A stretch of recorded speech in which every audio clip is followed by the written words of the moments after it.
welcome to In This Corner, the podcast of Buck 77 and the finale for 2025 of In This Corner, the podcast, where we feature boxing's biggest names, boxing's biggest stories, boxing's biggest fights, greatest memories and moments. We dissect and cover it all, and we do it with the boxing writer, CompuBox counter, author, historian, and just a lovable guy from friendly West Virginia, Lee Groves. How you doing, Lee? Doing well, Smitty. How about yourself? Pretty good. Final of the year, and all right, you tell the audience, what do we got? What are we going to do? So, this particular first segment, we're going to talk about the Hall of Fame class. It was announced a few days ago. Going to go over that. We're also going to pay homage to a figure that was very much connected to Hall of Fame weekend and the ambiance and the special assets that I'm just showing the press release from the I Hall of see Fame. see that. Yep. Yeah. And we're also going to have a member of the new Hall of Fame class on with us. Right. And we're going to do something a little different this week. We're taping on Tuesday. And of course, the big boxing event, I wouldn't say a fight, but I would say an event of the week, Jake Paul versus Anthony Joshua, that's taking place Friday night. And timing being the way that it is, we're going to have sort of a reaction segment. You're going to bring my ass back here on Friday night, Friday night, to talk about that circus that, maybe it'll be, maybe the response will be like when I was a kid and went to Barnum and Bailey circus, and I actually enjoyed it because of what happened. So I guess that's where you're going with this. Yeah, I mean, we think we know what's going to happen, but boxing being boxing, you never know what's going to happen. So I figured for history's sake, I am a historian, for history's sake, we should have a segment chronicling our reactions for posterity. All right, and we'll finish. We got to finish out, the year. It's the last show of the year, and you're going to have some Christmas wishes and hopes for the new year, as will I. But before we get to that, Hall of Fame 2026. It'll be, of course, June 11th through the 14th in Canastota, boxing's title town. I will be there. You will be there. And who will I be talking about? Well, the class was announced, and the three moderns among the men, Gennady Golovkin, Nigel Benn, Antonio Tarver. And frankly, of all of the first ballot guys, Gennady Golovkin, we pretty much thought that he was a shoo-in. But can you believe that there was actually a debate about his candidacy? But there was. And so what did you think? I mean, do you think he was a shoo-in? Oh, come on. Yeah. I mean, how many successful title defenses did he have? He had 18 successful defenses of the full version of the title. If you add in his secondary ones, 20. So yeah. And then all you have to do is my eye test. And look, my eye test tells me he had a couple of other victories, that one was recorded a draw and one was recorded a loss. And those were fights 1 and 2 with Canelo Alvarez. I thought the first one wasn't even that difficult for me to score. He won by 2 or 3 rounds. The second one was razor close. I still thought Gennady won the fight. The eye test and the way he demolished people, the reaction of certain fighters when he hit them was, he was no doubt he's a first ballot Hall of Famer. So anybody who would even, and that's a problem, and that's a whole nother show. That's a problem now with kids that are involved in perhaps, with the writers, the Boxing Writers Association, and making decisions when all they know about is having a phone and whatever. So, no, he's first ballot all the way. I think he's actually on a pretty short list of the greatest middleweights of all time. Yeah, I mean, when you talk about his longevity, when you talk about the famous 23-fight knockout streak, a lot of them were in world title fights. He fought good opposition. And I agree with you. I thought that he won the first two fights with Canelo Alvarez. The first pretty wide, the second Canelo fought better, but it was still close. Um, and of course the eye test, his abilities. I mean, look, this is a 2000. We're not supposed to take amateur fights into account, but when you consider he was 345 and 5 as an amateur and was a silver medalist in the 2004 Olympic Games, and then you add that You don't even to the have to, Lee. progression. You don't even have to overly pontificate. Anybody who Sure. doesn't see it or understand it is a jerk. And I'm looking forward to not only being with him. I've had so many good interviews with him.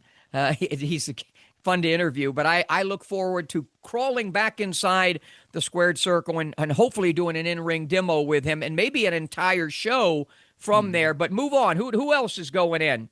Well, of course, Nigel Benn and Antonio Tarver. Those were two somewhat surprising names, but then again, not so surprising. I have a theory about why that might be. And I think the best way you can boil it down to is recency bias. Uh, Golovkin, no matter the debate that surrounded his nomination, he was the only shoe-in first ballot entry. Vernon Forrest and Steve Collins, while respected and worthy, they weren't sure things. And in the end, they were not voted in. But as for Ben, he's been on the ballot for a number of years already, and he's been passed over.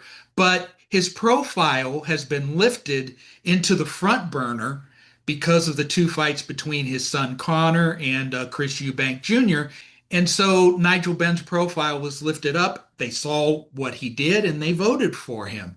As far as Tarver is concerned, and you mentioned this to me, he was on the broadcast team for the biggest event of 2025, which was the Terence Crawford Saul Canelo Alvarez show. That took place not long before the voting process. And Antonio Tarver has had a pocket of solid supporters who have been vocal on social media about his candidacy. So if the bottom line is that if you're in front of people's minds, you're likely going to get the votes you need, and that's what I believe happened here. I agree with you. Um, Tarver, I was just thinking back to our show that we did with Tarver and the sit down interview and the in ring. You're looking at some pictures from the in ring segment. I think they're both very deserving.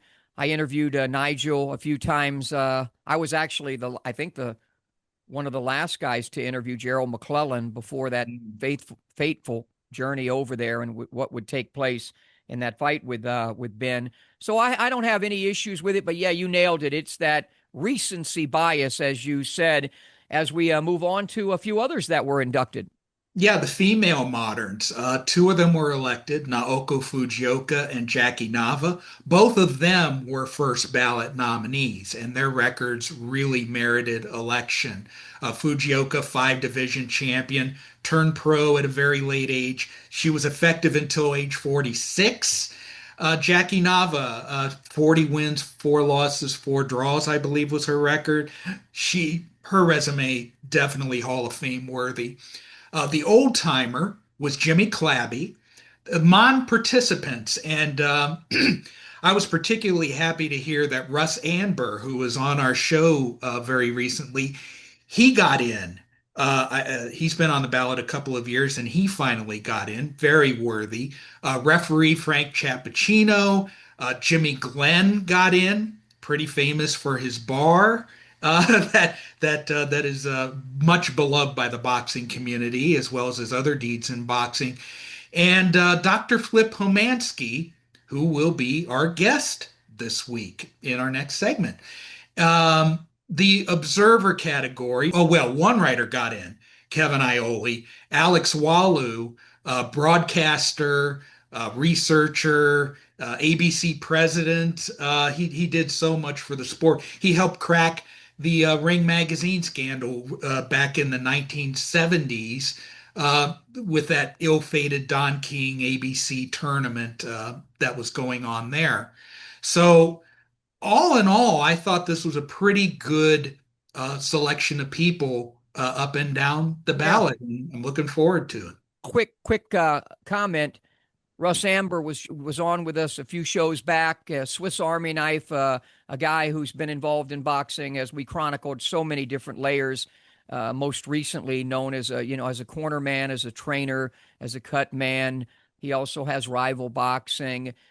Jimmy Glenn, I did some fun shows at his bar there in New York. I remember one time at 2 or 3 in the morning with David Tua. When I think I was national, my show had gone national, and I was in town for a fight, needed a guest, and the Tua man came over pretty late. But it was a legendary. I don't want to call it a dive bar, but it's kind of like a dive bar. I say in a great way, very narrow. That's awesome. I really dug it. Jimmy Glenn was a hell of a boxing guy. I'm happy for him and all the inductees. Somebody that we won't be seeing anymore, though, was a guy that was so much a part of the history of Canastota. Is Tony Graziano passed away at age 103. Yeah. This guy was, talk about a Swiss Army knife in life as a man, a war hero, a boxing trainer, a guy who had the restaurant there, Graziano's, that is legendary. Had so many great memories. My last one that came to my head was Tony, sir, gave me some wine, and then he was going to make me an early dinner. The place was, I forgot what was the setting exactly, but he had me come back to the kitchen, and I got to see him prepare my chicken parm dinner as I enjoyed my wine. And what I enjoyed the most, his preparation of my meal was good, but his storytelling about life was sensational. Rest in peace, Tony Graz. As we go to break, we'll be back with Flip Homansky right after this. I got two options. Option one, I can accept defeat. Option two, I can get up. I can get tougher. I can get faster. I can get stronger. And then I go get mine.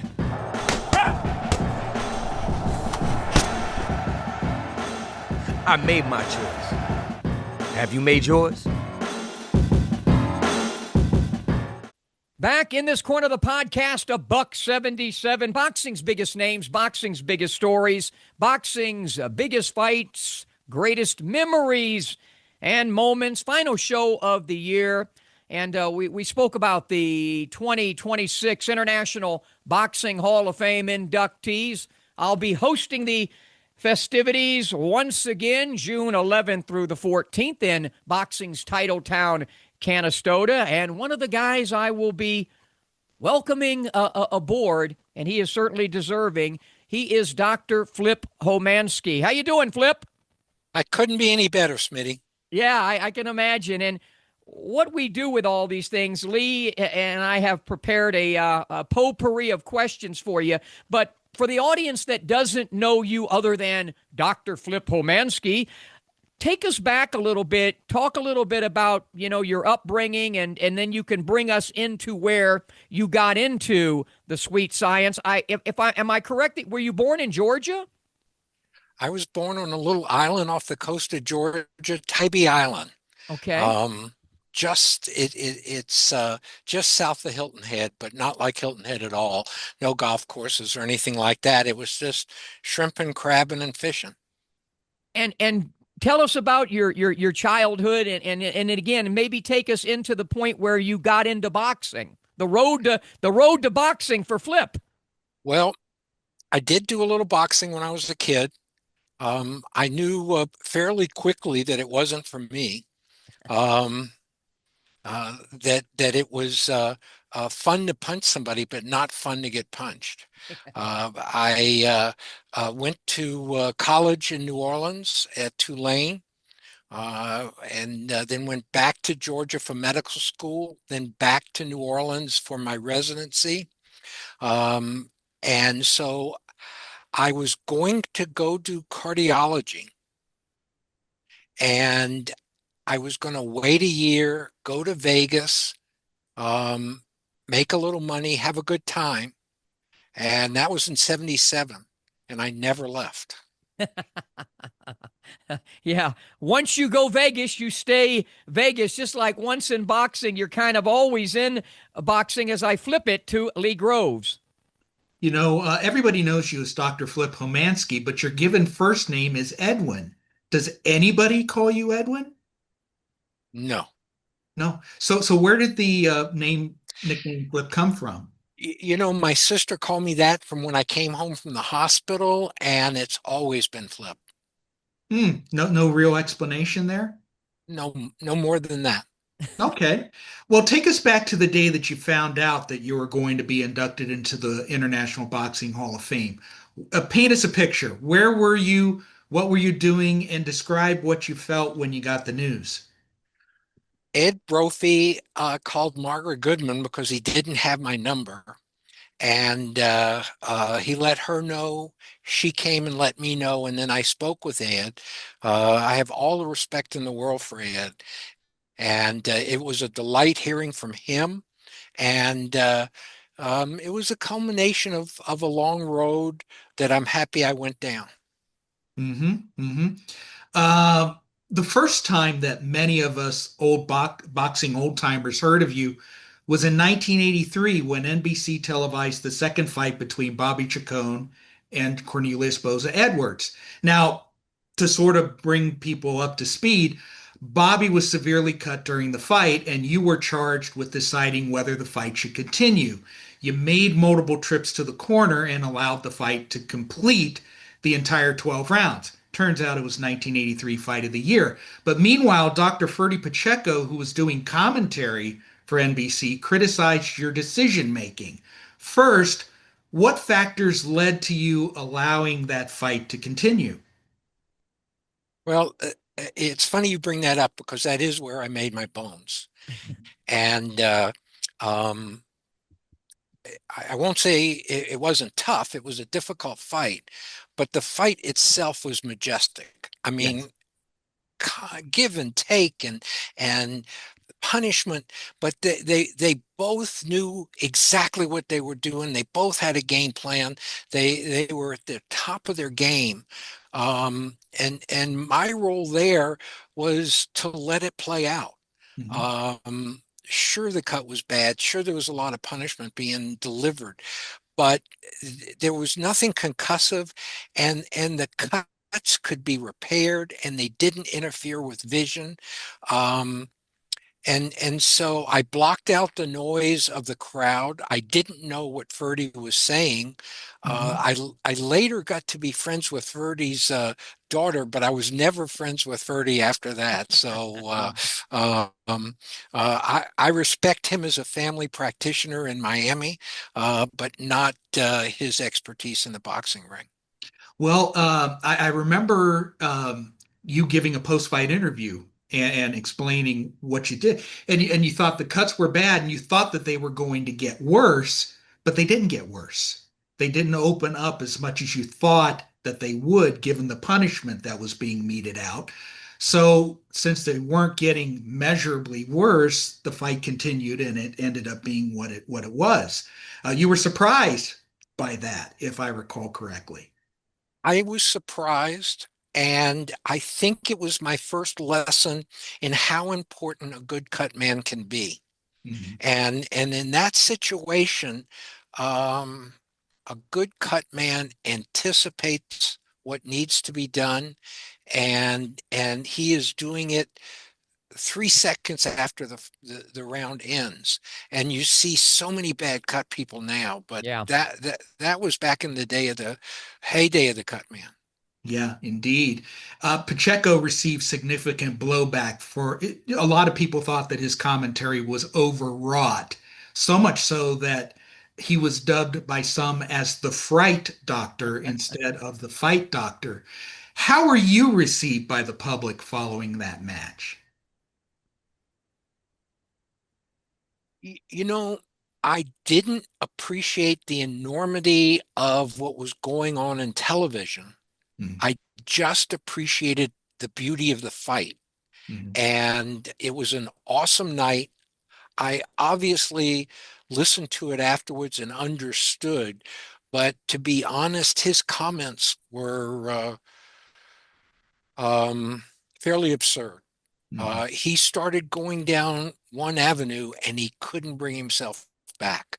I think you bring up the point that it's important for any ring official, whether it's the referee or the physician or anyone, to be able to adjust as the fight changes. And here, I might have thought one thing was going to happen when the cuts didn't get worse. I acted on that, not on what I thought was going to happen.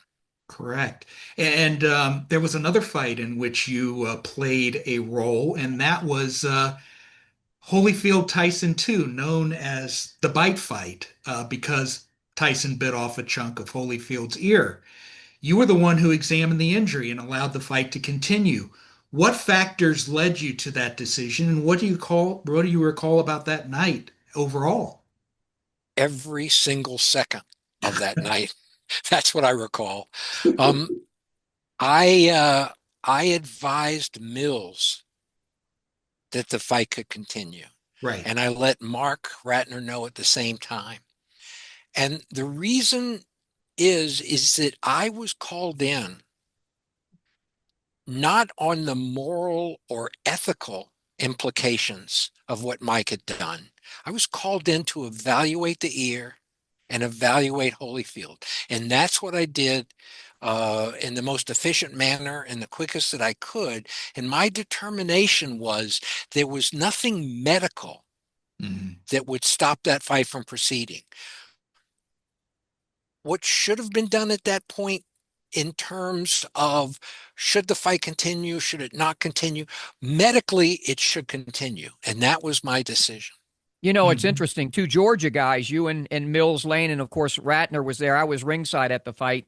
And you talk about, I always talk about the great fighters performing in the eye of the storm and blocking everything out. It sounds like the three of you blocked out all the chaos and commotion and just focused on, and I was there. It had to be really difficult in that moment to make those decisions. But ultimately, I think all three of you got it right. Mike got it wrong, but all three of you, I think, got it right that night. You know, I think I've seen just about everything in the emergency room in the years that I practiced there. And I think I've seen most things in boxing. Um, but I was clueless as to what Mike was going to do that night, how it played out, and uh, it was almost feral in Mike's actions, and it's unfortunate um, because unlike the first fight we talked about, this fight did not go to its natural conclusion. Mike acted again, and Mills did the right thing. But you always wonder in the back of your mind how the fight would have proceeded, how it would have played out. Mhm. Mhm. Lee? Your record on ring safety and medical testing is just too voluminous to recount here. But one entry in that record is that you were integral in initiating anabolic steroid testing in boxing and in MMA, and you are the vice president of VADA. In recent years, and especially in recent weeks, the boxing world has experienced more than a few failed drug tests, the most recent of which involved unified middleweight champion Janibek Alimhanala, WBC super lightweight king Subriel Matias, and now Erica Cruz, who was supposed to fight Amanda Serrano January 3rd, but is no longer because of a failed result. To what do you attribute this surge in these failed tests, despite how good the testing procedures have become?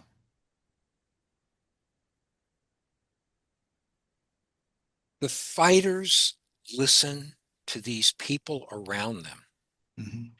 and and they will reach for anything that they think will give them an edge. And I understand the mentality, but the testing gets better and better. And each of these failed tests is a lesson to the next fighter. Um, yes, there are a lot of failed tests. That doesn't mean that testing hasn't been doing a good job. What it does mean is how many fighters fought with performance enhancing drugs in their system for years, and we had no clue. What would be your assessment of that? I mean, I know you don't know, but what do you think? 50%? Do you think more?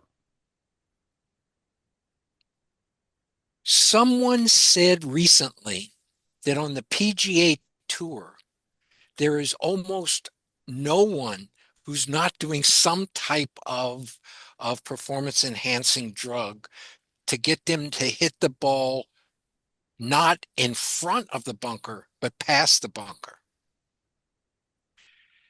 The difference is if they can hit the ball a little bit further, if they can come back from an injury a little bit quicker, they're not going to hurt their opponent. Mhm.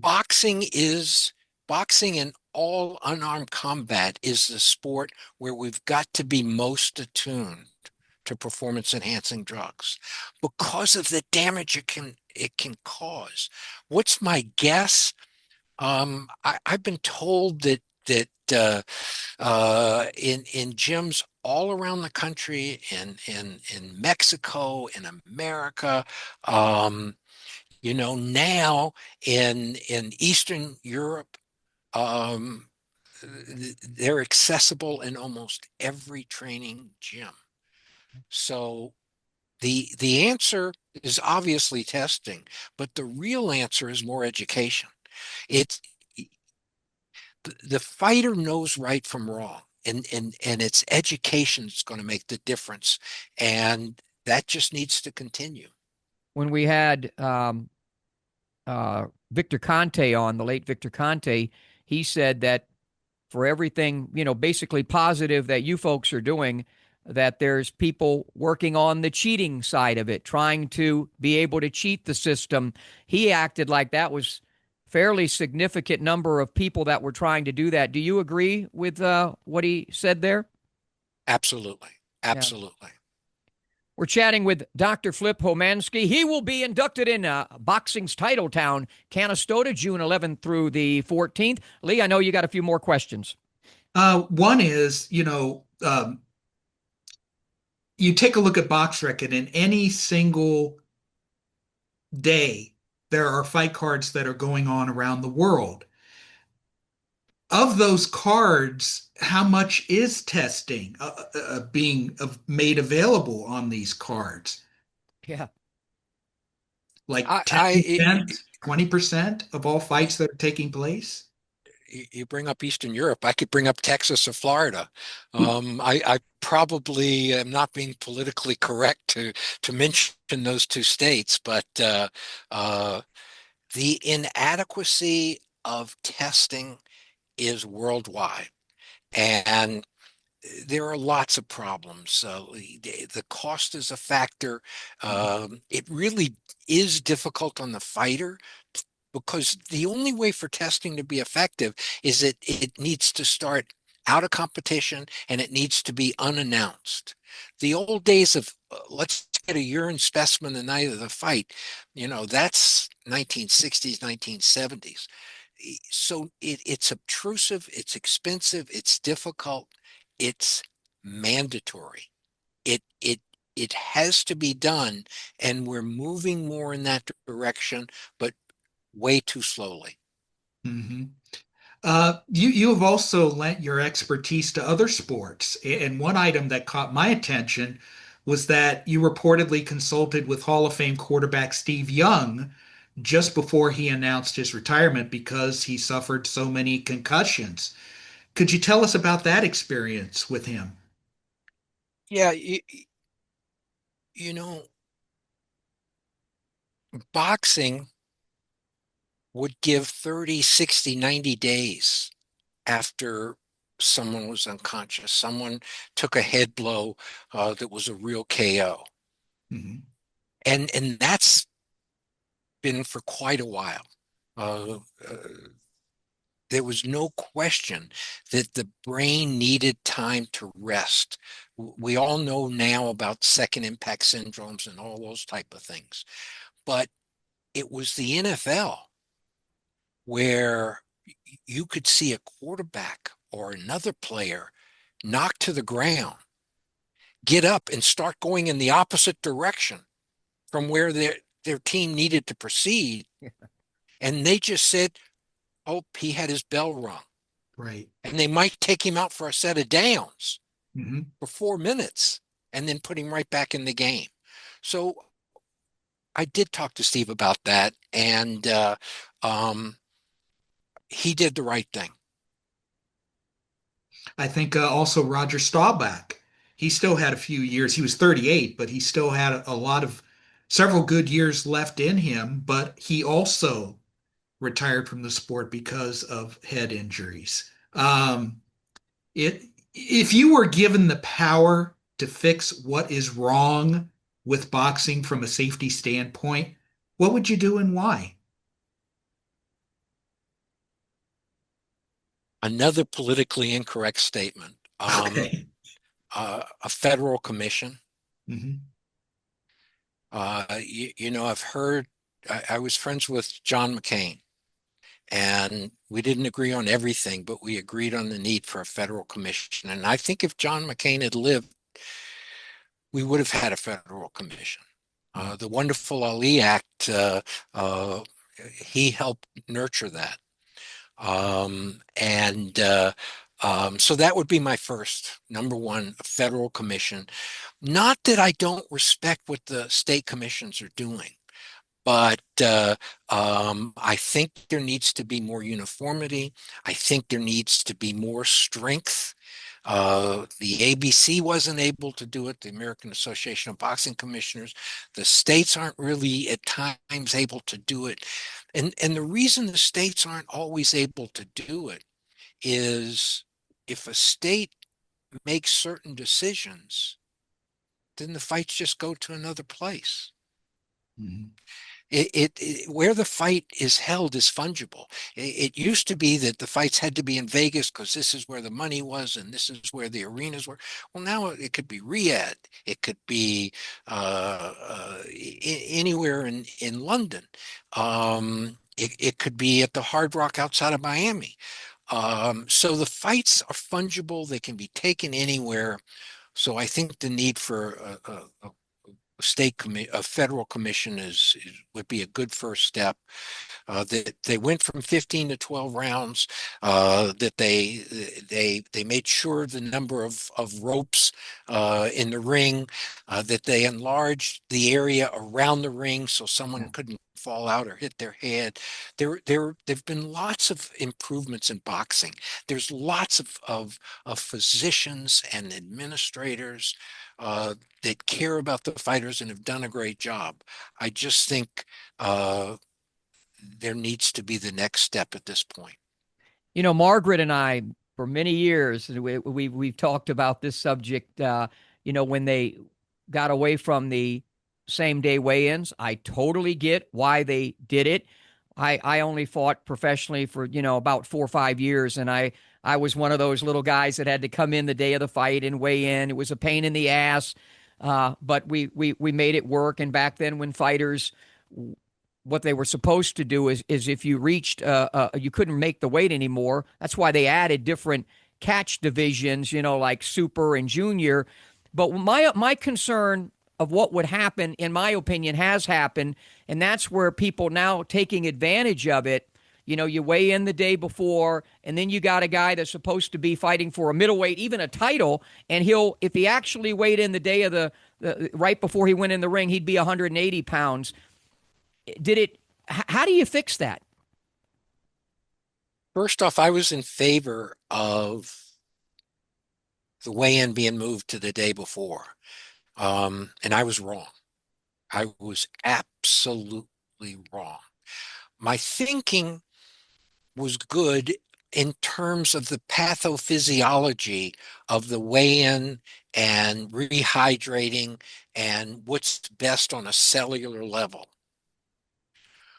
what's best for the sport of boxing and the fighters is a different matter. And so my thinking was, you move it back to 24 hours before the fight. Fight's at 8 o'clock. You have the weigh-in 6 to 8 o'clock that the night before. The problem is ESPN started wanting to film it. They wanted to film it for the 3 o'clock in the afternoon ESPN sports show. So you were starting to see weigh-ins at noon, 1, 2, 3 o'clock. So the weigh-ins were 36 hours, Yeah. 40 hours before the fight. Way too long. Um, the weigh-in needs to be the day of the fight. It needs to be made as easy as possible for the fighters. He needs to get energy from food at that point. Mainly, he needs to rehydrate, but by no means does he need to gain 20 pounds. And I was wrong. The fights, the weigh-in needs to be as close to the fight as possible. Yeah. By the way, and I got that one back in the day right, although I totally understood both sides. By the way, when we've done shows where we've talked about trying to help the sport today, especially in this country, and I agree with, if you go from 15 to 12, it obviously helps reduce injury to fighters. For unification fights, for pound fights, if the fighters agreed, would you have a problem with there being a 13th or a 13th, 14th, and 15th round just for those fights? Two things, Smitty.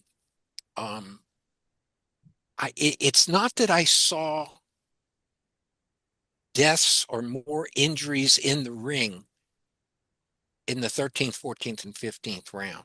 What I saw were fighters getting more beat up, were fighters who could still fight but had lost the ability to defend themselves.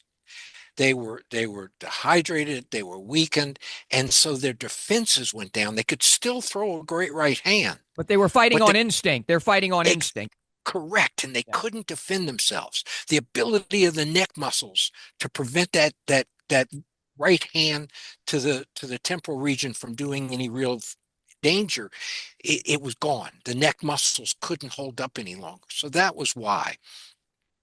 Would I love to see a big unification match go to 15 rounds? Yes, as a fan.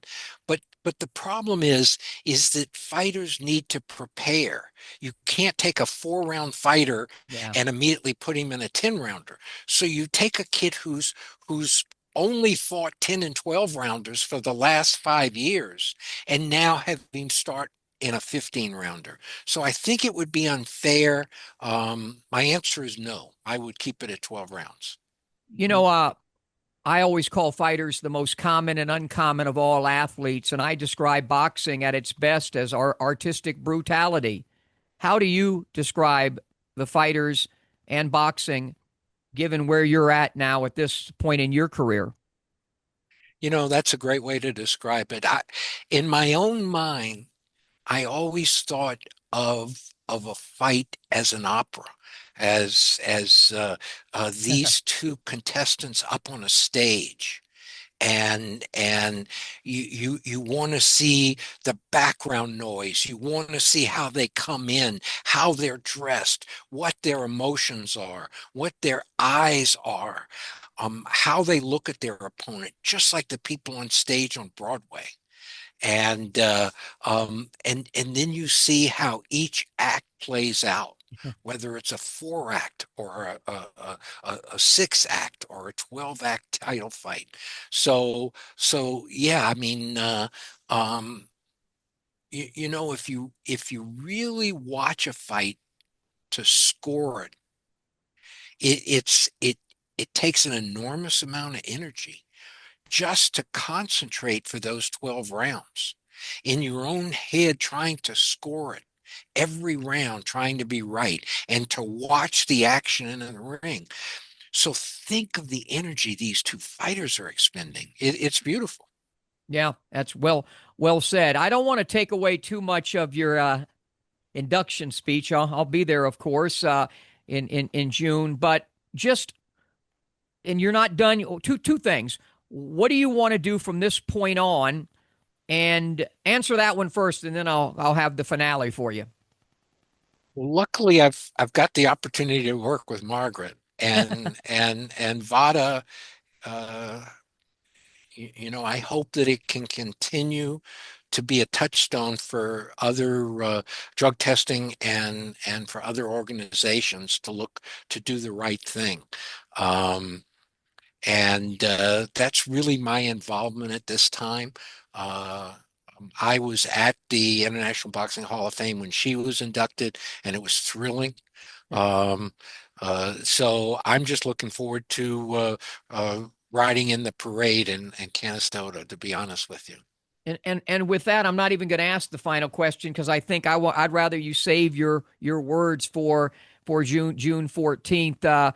Certainly a guy that I've seen for so many years. I moved here from Florida in 1997. I've been covering the fights here even way before that. But one of the great things about Vegas is, unlike Texas and my home state of Florida, they kind of have they do it a little bit with more smarts here than some of what I've seen done in those other two places. And you and Mark and Margaret and others, Mills, are a great part of that and have been a great part of that. And I wish you nothing but great success in the future, and really, really proud of you and excited that you'll be forever immortalized in boxing's title town in June. And I want to thank you for joining us.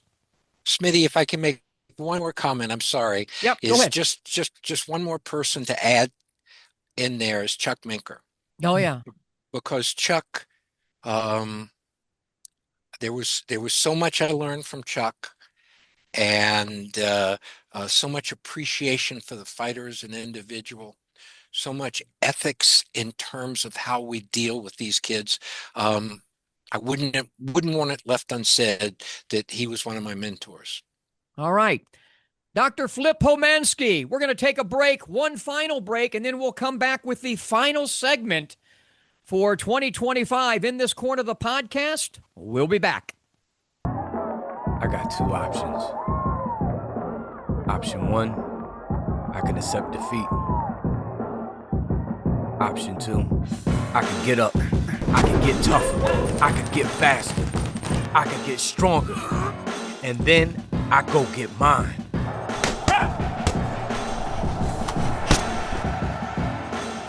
I made my choice. Have you made yours? Back in this corner of the podcast, final segment of show 177, final segment of the year for In This Corner of the Podcast. And we come to you with immediate reaction as to what we just saw in my hometown, the Magic City of Miami. Anthony Joshua gets it done over Jake Paul. Took him a while, took him a little longer than I expected, but an affirmation for what real boxing, what real boxers do. So before I go and give you my thoughts, I'll toss it to you, Lee, and then I'll come back. What did you see, and what do you think? Well, given the difference in size, given the difference in experience, and given the huge ring that they fought in, it was 22 feet square, Jake did what he had to do, and that was run. And because he ran, this fight lasted longer than many of us thought that it would. But as you told me, Jake's not a runner. And because of that, he eventually ran out of gas. And once he stopped moving, he tried to extend the fight by falling to the canvas multiple times. And then when that didn't work, he tried to throw his home run right hand. And one of them actually landed. And when it landed, it didn't bother AJ at all. Finally, AJ caught up to him. And with the first flush right hand of the fight, that was that. Jake went to the canvas, blood's coming out of his mouth, and the fight was stopped. AJ had the pressure of defending big-time boxing in the arena of big top boxing. And though it took him a while, he earned a new nickname with me, and that's the Mythbuster. He did it Yeah. first to Francis Ngannou, the MMA star, and now he's done it to Jake Paul. And I must ask you this question now that we've seen the fight. Is this the end of the Jake Paul experiment? I don't think so. Unfortunately, I don't think so. But maybe what it'll do is put an end to him, going in there and thinking he can go in there with guys of that caliber. If he really wants to do this, which he won't, he's already made so much money.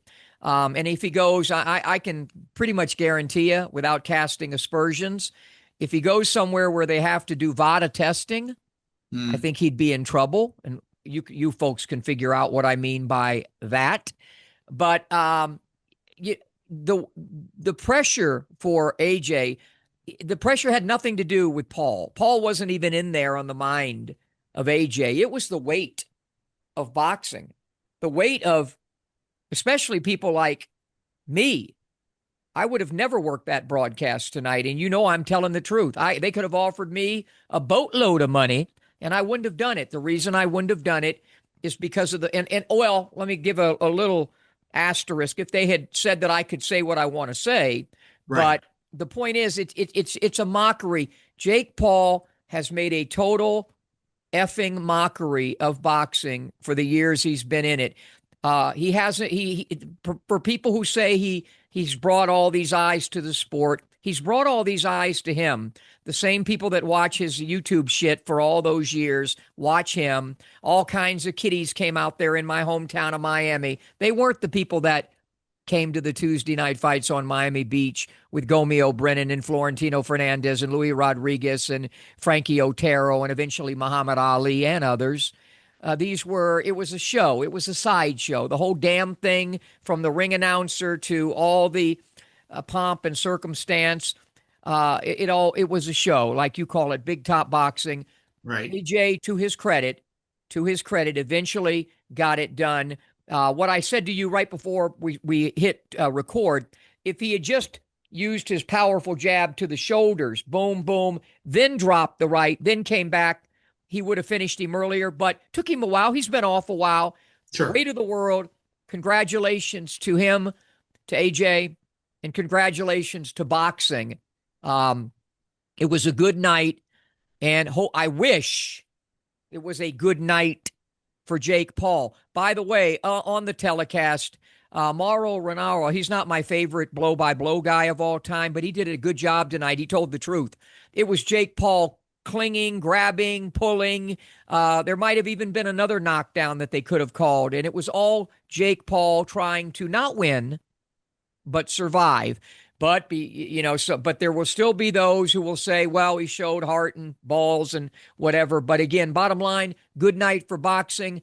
Good night, Jake Paul, is what we hope. And from there, we'll move on. Now, where do we go from here? Well, we go on to some real boxing. And since we're not going to be here next week, let's preview the December 27th card in Saudi Arabia that is being called Boxing Night of the Samurai, because several top fighters from Japan are going to be featured. And the main event will see Naoya Inoue defend his undisputed super bantamweight championship against Mexico's David Picasso, while the co-feature will have three-division champion Junto Nakatani make his 122-pound debut against undefeated Mexican Sebastian Diaz. Now, should Inoue and Nakatani win, as expected, they are expected to fight each other this coming May in Tokyo. Based on the footage that I've seen, Picasso and Diaz are good fighters, but I also think that Inoue and Nakatani are great fighters. Yeah. And because of that, I see them winning by TKO. And a third fight on this card that caught my attention is the IBF Super Flyweight title fight between champion Willibato Garcia and former two-division titleist Kenshiro Taraji, who will be making his debut at 115. At age 35, Garcia is the classic late bloomer, and he got there by doing everything wrong from a technical standpoint, but making it all come out right. While the 33-year-old Taraji has achieved success at an early age, he's very sound technically, and he's put up Hall of Fame worthy numbers. That said, Taraji lost his two flyweight titles by split decision in his most recent fight, and this could be his last hurrah, especially if he loses. I think this will be a good scrap, but I think Taraji's technical expertise will help him win on points. Now, should Inoue win, he'll be my choice for 2025 Fighter of the Year because I want to reward fighters who stay active. And this will be Inoue's fourth fight of 2025. If you were to vote for Fighter of the Year, who would you pick? I can't argue with that. I mean, Crawford had the biggest win over Canelo, but that's one, Inoue four, that's a big deal. We had made a decision that we weren't going to dissect it and break it down, and so I didn't. So I don't have any problem with your guy though. In a way, given four times, given today's era, is a lot. But of course, yes, absolutely. And Canelo did this a few years ago too, because he wanted to become undisputed super middleweight champion a few years ago, and he did what he had to do. He fought Upton, and he won Fighter of the Year, I believe. Now we move on to some other news items, and the biggest news item happened on Wednesday, I believe. No, actually, it was a few hours after we stopped taping. Yeah, Crawford announced his retirement from boxing by way of a 6-minute YouTube video. He said he had nothing else to prove following his historic victory over Canelo Alvarez in September, and he's right. If this sticks, and I think it will, he will join a select few fighters who have retired on top. He's undefeated. He's the #1 pound-for-pound fighter on many lists, and his final fight saw him produce one of his very best performances. When we did our recap, I asked you what Bud should do, and you said he should retire. Well, guess what? He did. Yeah. I think he has nothing else to prove. You and I have had so many private conversations, and on this program, we've had so many public conversations about these guys today don't have to hang around like the guys in our generation did. He's made transitional money, and he does not need to ever fight again. He's unbeaten. He's accomplished everything. All that can happen is he's going to erode, and we know what happens when that happens, and it will happen. It might already be happening, and we just haven't even seen it yet.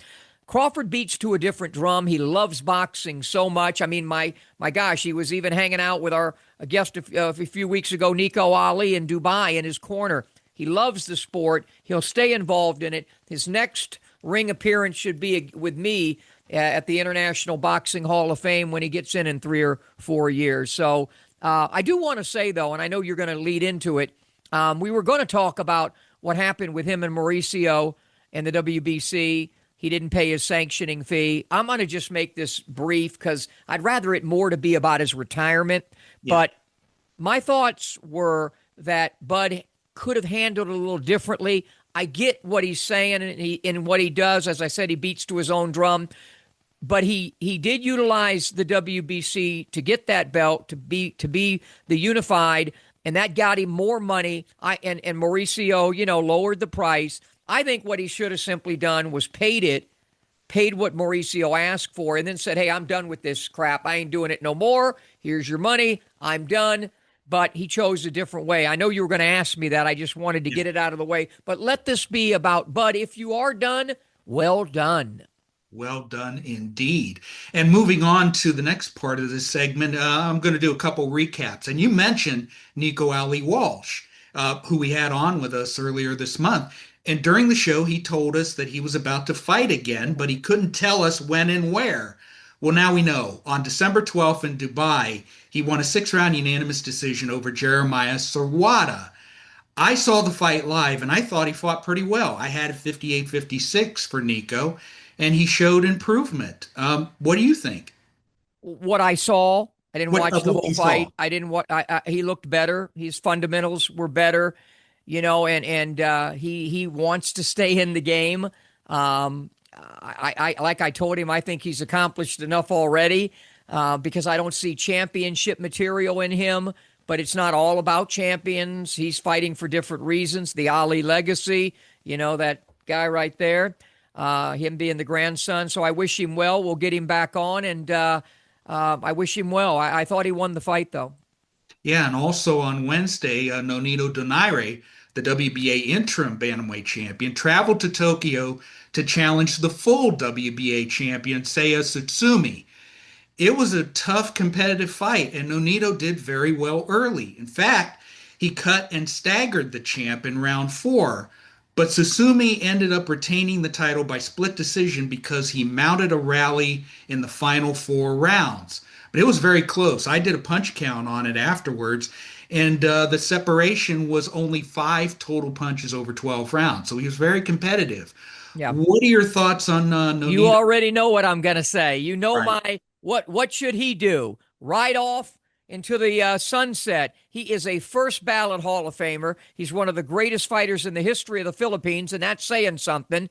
Very much so. He's already survived Smitty with an in-ring. I love Nonito. He could fight on, but he shouldn't fight on. He should sail off and get out. I don't think he will, but I care about him as a person. And again, you can say, well, he can win one more title or become the oldest or be the oldest Filipino or be the oldest guy named Nonito to win. He's done enough. And I just would like to see him get out of the game because he's proven, we talk about at the beginning about being fundamentally sound, being a real fighter. That dude's a real fighter. And because he's such a real fighter and an old school guy, even at an older age, how old is he? 106. Now, what is he? I know he still looked better than the younger guy. So love Nonito. Hope he retires soon. Well, speaking of wishes, we're going to end this show on what we kind of wish for boxing in the next year.